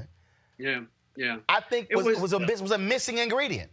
They should have had Craig in, and and if you've talked to Craig, and I've talked to Craig, a lot of people have over the years. He talked to the Garden in 2017, same thing. And what Craig has basically said over the years is, Michael didn't want to talk because he wasn't educated enough about the issues, okay, to be able to talk. And he felt like he didn't want to talk about things he didn't know about. I tend to agree with that interpretation. Look, when I was younger, Roland, when I was in my late 20s and early 30s and covering the league for the Post and for ESPN, look, I wanted Michael to endorse Harvey Gann. I used to always say, what could they do to Michael Jordan? You know, he's the greatest player of all time. What could they do to him? But, you know, as you get older, you realize you can't live your life. You certainly can't live somebody else's life. Right. So you should just concentrate on living your life. And you can't make other people do what you want them to do. And so Michael did what he did. I wish he had done more publicly. He did a lot of things privately. He chose to do them privately. And you have to accept the fact that some people are just wired that way, that they're not going to do the things that you want them to do publicly. But what I have also come to believe, Roland, is that because of Michael Jordan, because he was the first African American to sell across the board in terms of endorsements and have that kind of entree into corporate America, someone like a LeBron James can not only make money, but also take the political stands that people want him to take. Right. But that doesn't happen without Michael Jordan. You know what I'm saying? So you have to give Michael Jordan credit in his time for doing what he thought was best for his career and his life. And you can take shots at him for not doing enough. And that's fair. He's a big boy. It's the public eye.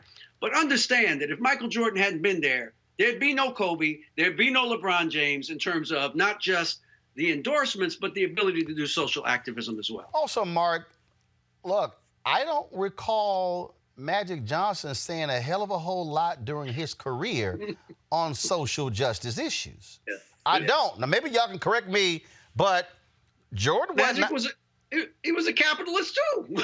You know, he got the Magic Johnson theaters too. You know what I'm saying? Yeah, that's true. The Rodney King, I don't remember a whole lot. I could be wrong in that, but when that happened out in Los Angeles, I don't remember. Right. Magic, and that was in Los Angeles. Yeah, right. Yeah. And I don't remember him saying a whole bunch about that. And, looking at Michael's civic activism, it looked a little bit different as a young guy back then. I was a little disappointed, but I understood.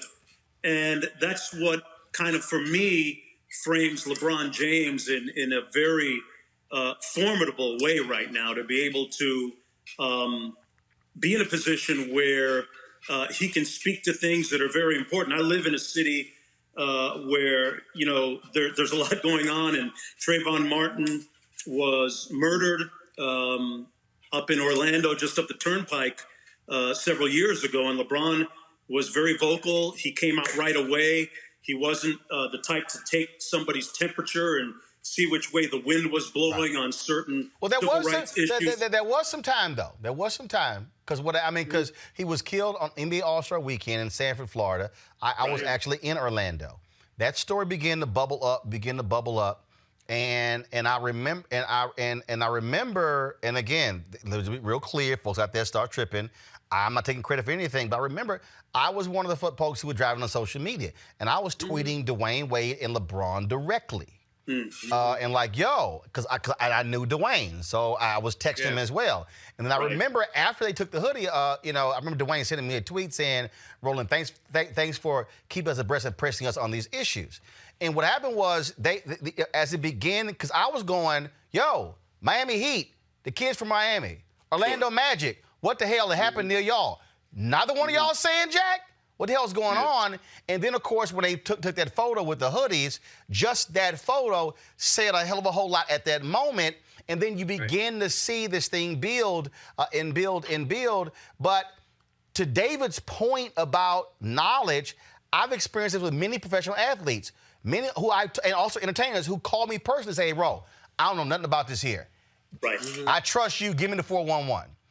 Because that's the hard part is when you get somebody who know what the hell they're talking about, who start talking and they make it worse. I think that's part of it is being able to speak comfortably on things with the requisite knowledge. And I think what we see with LeBron now is that he actually is willing. He's evolved to the point where he's willing to do the work, the research, to be able to make a statement. And it's important enough for him to do that. I think with this documentary, and y'all know it because, again, you see how the sausage is made. And I just think for the general public, having no real understanding of how we perceive, we look at a Steve Jobs, we look at someone like that, and I think people, oh man, just these dumb athletes, without realizing, no, the brilliance and the high level.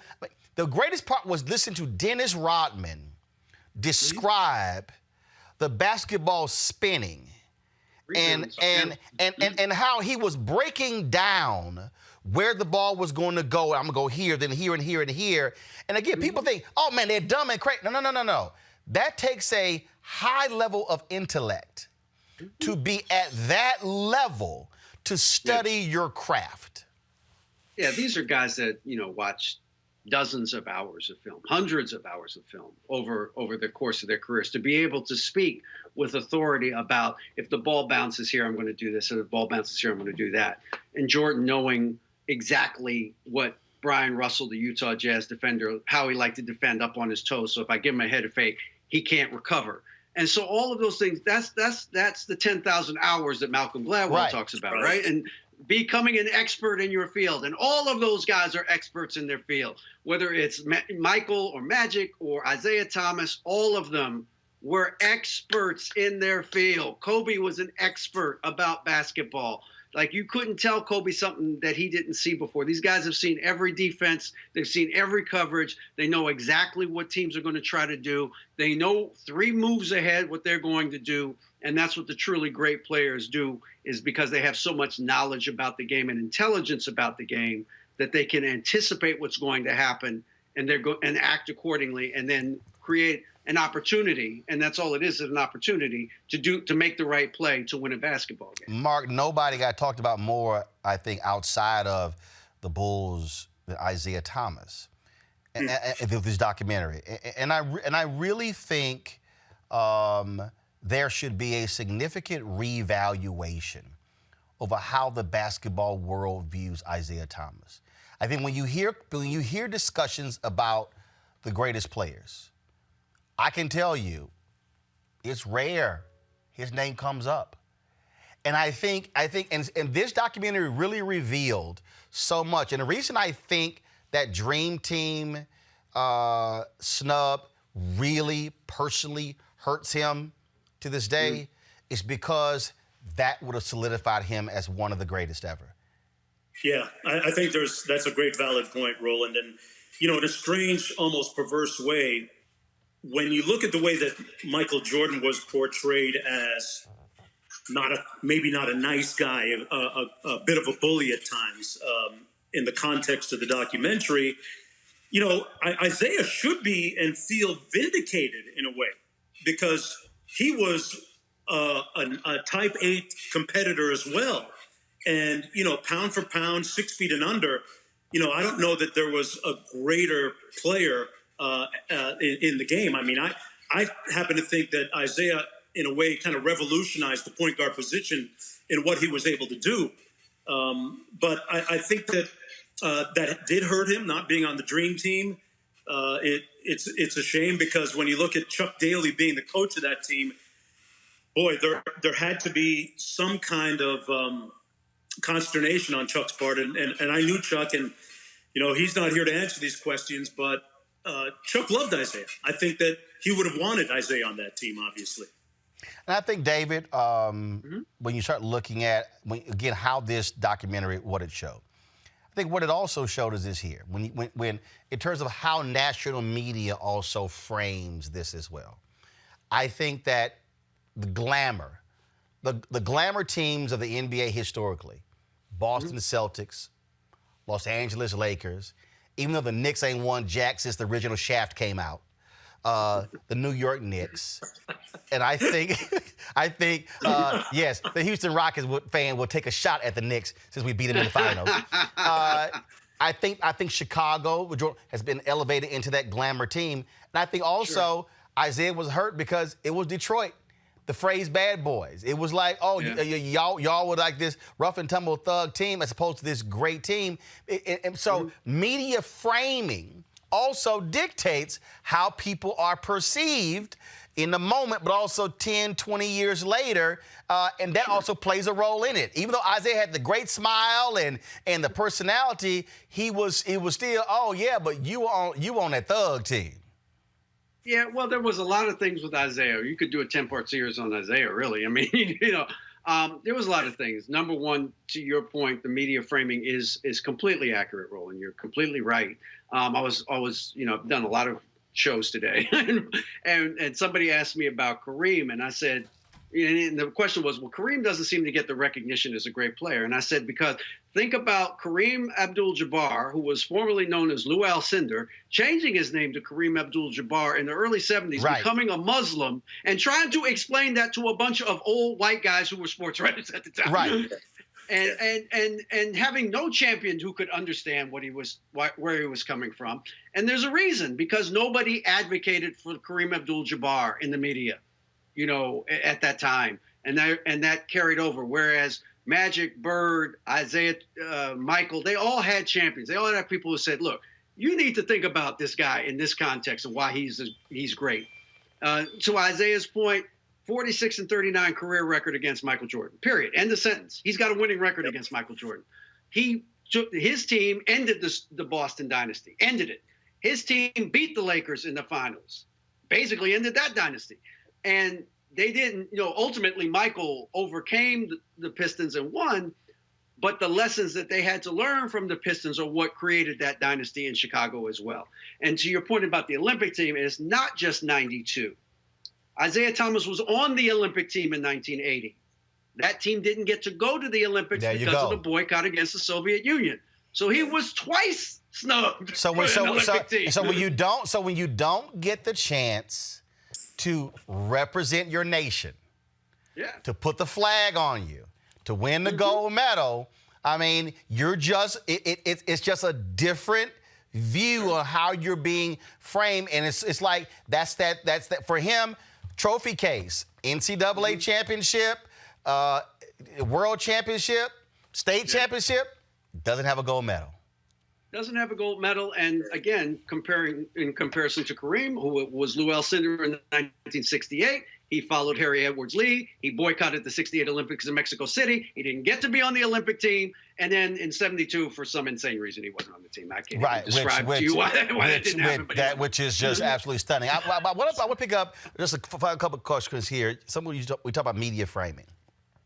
And we're talking about LeBron and these social issues.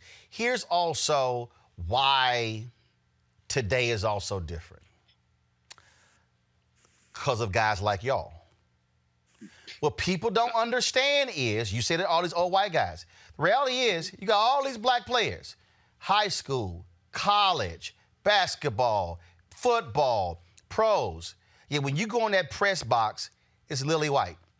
I talked about my boy Roger B. Brown down. We would go to the Mavericks games, and trust me, it'll be Roger B., me, and a couple other cats, and there's all these white folks at all these stations. And so for a LeBron James today, he has the luxury of there being more black columnists, more African-American announcers, Mark, more African-American reporters, and so he's not having to explain to a whole bunch of white guys why can't he just shut up and dribble the basketball, because he's now got brothers who, in meetings, can have his back in news meetings when they're discussing what to cover. Mark, your thoughts on that? Yeah, it's so true. That's keeping it a buck. That's 100, because, you know, I think about some of the production meetings that I'm in where I work, and, you know, we'll get off course a little bit, and I'll have to bring it back because there's so much nuance in sport, right? I think about, you know, I was covering a game, and one of the sideline reporters was asking, geez, he was doing this after he dunked the ball. I said, well, you know, if you've been to the playground, that means he put it on his head. He dunked it. And you know, without different perspectives, without people from different backgrounds that look like me and look like David and yourself, we're missing out on that. I think about the national championship game in college football when Clemson is getting the championship trophy and the Clemson players are up there saying, hey, if you want a coach that isn't all up in your video, your recruiting video, then come to Clemson. And it was a funny moment that was lost on, unfortunately. The white folks had no clue. They didn't know what the hell they were talking about. You know, so, you know, fortunately in the NBA, I think we do a little bit better job than some other sports. But I know that because, like you mentioned, LeBron, Kevin Durant, Steph Curry, because they deal with people who they can sit down with in the interview rooms prior to games and feel comfortable with, and kind of peel that onion back a little bit and be a little bit more revealing.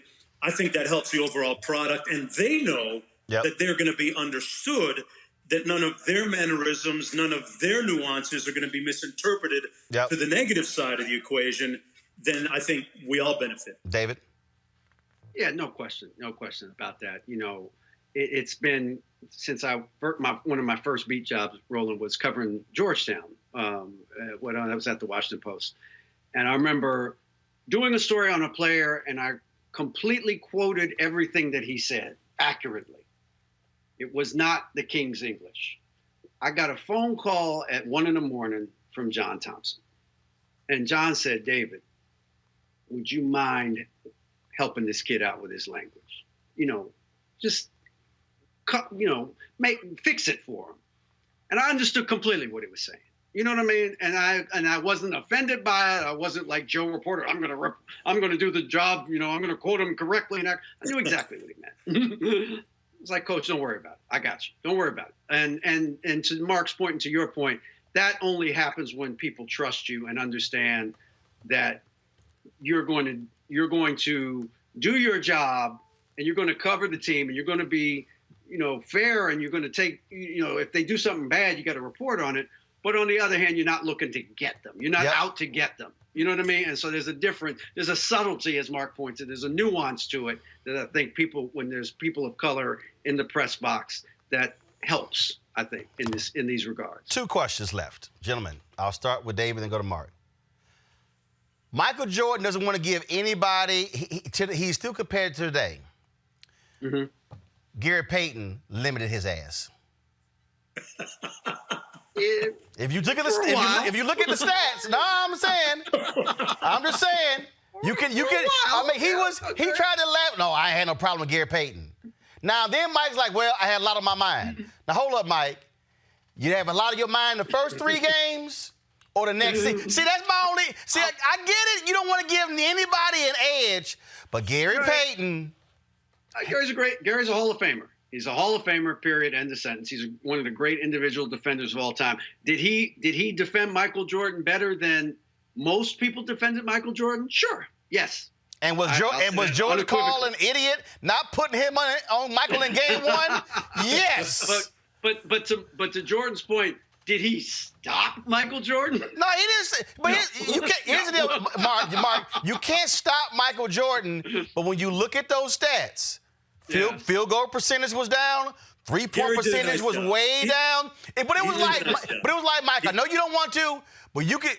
The numbers don't lie.